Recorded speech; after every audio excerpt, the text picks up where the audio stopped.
সুপ্রিয় দর্শক, আমি এখন কথা বলবো অধ্যাপক মামুন মাহমুদের সাথে।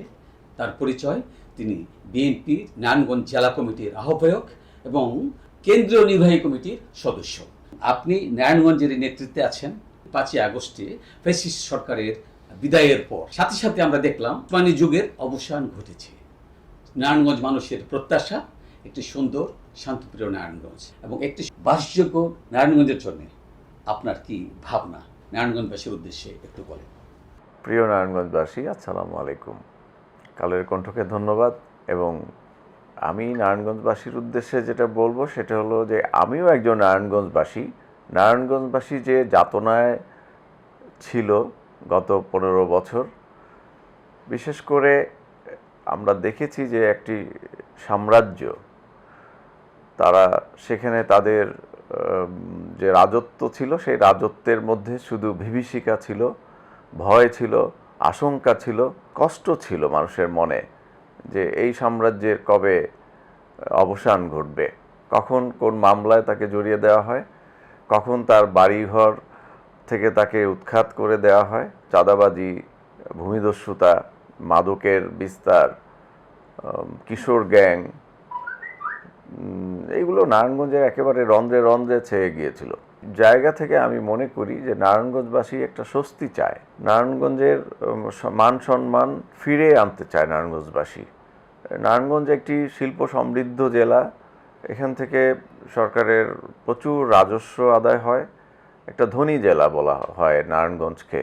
কিন্তু এই নারায়ণগঞ্জকে অন্যান্য জেলার মানুষ জানে যে এই নারায়ণগঞ্জ একটি সন্ত্রাসের জনপদ।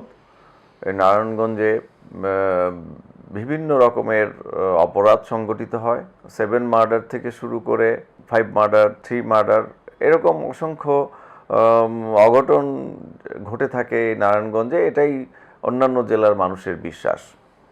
তো এই যে সুনাম ক্ষুণ্ণ হয়েছে নারায়ণগঞ্জের, এই হারানো সুনাম, বসুন্ধরা ডায়াপেন্ট এখন আরো উন্নত। এই hot air through top sheet দ্রুত শোষণ করে সোনামণিকে দেয় কোমল অনুভূতি।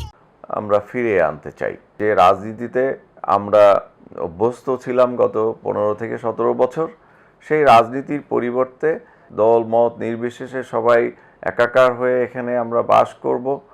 সকল শ্রেণী পেশার মানুষ এখানে সমান সুযোগ ভোগ করবে, সমান অধিকার ভোগ করবে, এরকম একটি বাসযোগ্য নারায়ণগঞ্জ আমরা দেখতে চাই। ইতিমধ্যে নানা গুঞ্জন শোনা যাচ্ছে, আপনি কি মনে করেন আবার নতুন কোন ওসমানী পরিবারের চেয়ে ভয়ঙ্কর হয়ে উঠবে অন্য নামে?